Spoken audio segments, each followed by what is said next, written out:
Assalamualaikum warahmatullahi wabarakatuh. Perdagangan internasional. Sebagian dari kalian mungkin pernah membeli barang-barang impor, seperti tas, kosmetik, dan lain-lain. Selain barang, cukup banyak pula bahan makanan yang kita nikmati ternyata merupakan produksi dari luar negeri. Barang-barang tersebut dapat tersedia di Indonesia karena adanya perdagangan secara internasional. Jadi, apa itu perdagangan internasional?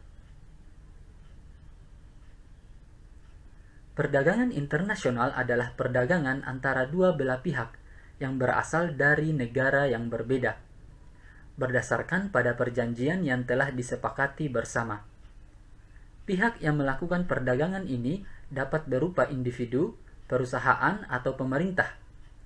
Perdagangan antar negara adalah perdagangan yang dilakukan oleh suatu badan usaha atau perusahaan yang mewakili negaranya dengan suatu badan usaha atau perusahaan yang mewakili negara lainnya atas dasar kesepakatan bersama dengan mengharapkan manfaat yang positif terutama bagi keadaan perekonomian negara.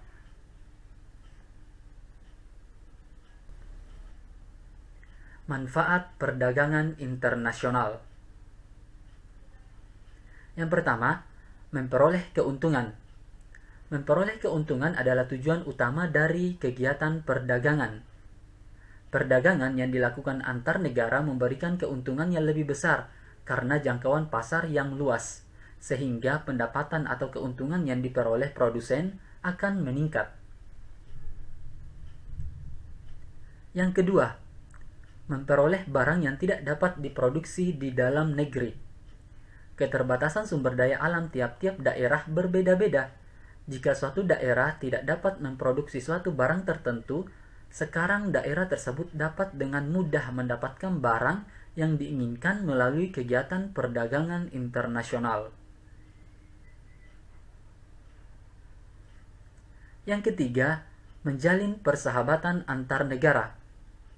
Perdagangan dengan negara lain seringkali menciptakan adanya persahabatan antar negara yang terlibat dalam perdagangan tersebut. Hubungan antar negara akan semakin kuat dengan perdagangan antar negara atau perdagangan internasional.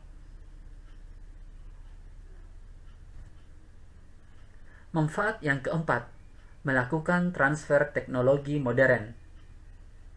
Teknologi yang modern dibutuhkan untuk membuat proses produksi seefisien mungkin. Kualitas yang dihasilkan dari teknologi yang modern juga bisa menjadi pertimbangan bagi konsumen untuk memilih produk. Untuk memenuhi kebutuhan akan teknologi yang modern, beberapa negara melakukan impor peralatan teknologi modern.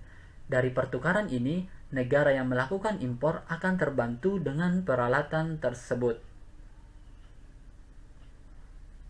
Yang kelima, memperluas pasar bagi produk Indonesia.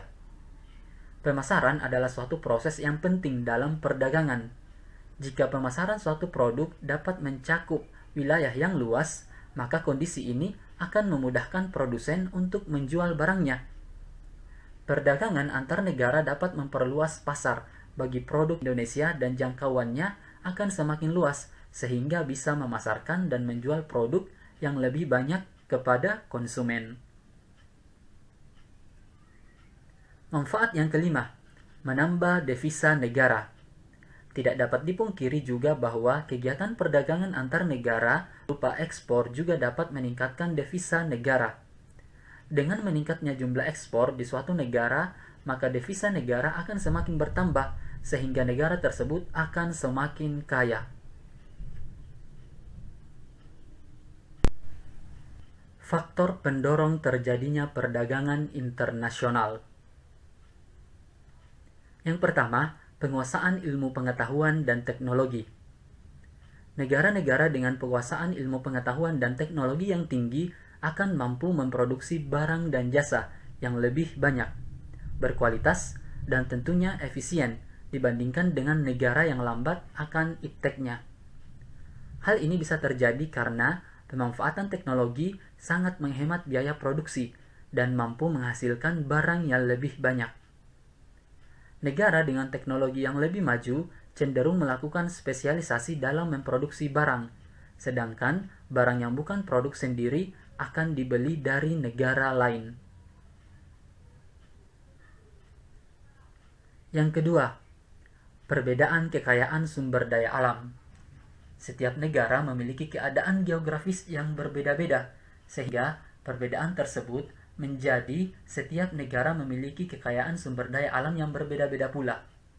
Pada dasarnya, sumber daya alam adalah faktor produksi negara.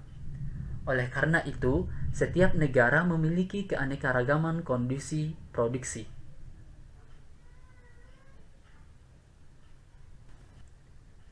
Faktor yang ketiga adalah perbedaan iklim. Perbedaan iklim setiap negara menyebabkan terbatasnya potensi sumber daya alam. Akibatnya, tidak semua barang untuk memenuhi kebutuhan dapat dipenuhi sendiri oleh negara tersebut. Karena itu, negara akan mengimpor dari negara lain. Yang keempat, perbedaan selera. Selera ternyata dapat menimbulkan perbedaan internasional. Terjadinya perbedaan kebudayaan, sistem politik, pandangan hidup, dan tatanan sosial menyebabkan terjadinya selera terhadap berbagai jenis komoditas. Yang kelima adalah perbedaan iklim. Perbedaan iklim setiap negara menyebabkan terbatasnya potensi sumber daya alam. Akibatnya, tidak semua barang untuk memenuhi kebutuhan dapat dipenuhi sendiri oleh negara tersebut. Oleh karena itu, negara akan mengimpor dari negara lain. Faktor yang keenam adalah perluas pasar dan tingkatkan keuntungan. Ada kalanya, para produsen menjalankan produksinya dengan tidak maksimal karena takut mengakibatkan kelebihan produksi sehingga menyebabkan kerugian. Namun, beberapa produsen sengaja melakukan produksi besar-besaran untuk menambah keuntungan sehingga akan mendorong mereka melakukan perdagangan internasional.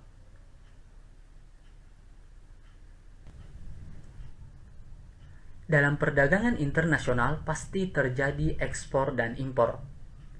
Apa itu ekspor dan apa itu impor? Ekspor adalah suatu aktivitas mengeluarkan suatu barang dari daerah pabean. Daerah pabean adalah suatu daerah milik Republik Indonesia yang terdiri dari wilayah darat, perairan, dan udara, yang juga mencakup seluruh daerah tertentu yang berada di dalam zona ekonomi eksklusif. Jadi, secara sederhana, ekspor adalah suatu aktivitas mengeluarkan produk barang dari dalam negeri ke luar negeri dengan tetap memenuhi standar peraturan dan ketentuan yang ada. Sedangkan impor adalah suatu aktivitas memasarkan produk barang dari daerah pabean atau membeli suatu produk barang atau jasa dari negara lain untuk bisa memenuhi kebutuhan dasar dalam negeri. Aktivitas pengiriman barang impor yang dilakukan dengan skala besar ini membutuhkan proses pendampingan oleh bea cukai. Umumnya, pihak pemerintah akan menetapkan tarif pajak atas setiap produk impor ke masing-masing IR-nya.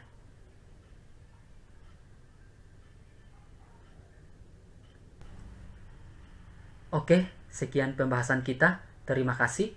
Assalamualaikum warahmatullahi wabarakatuh.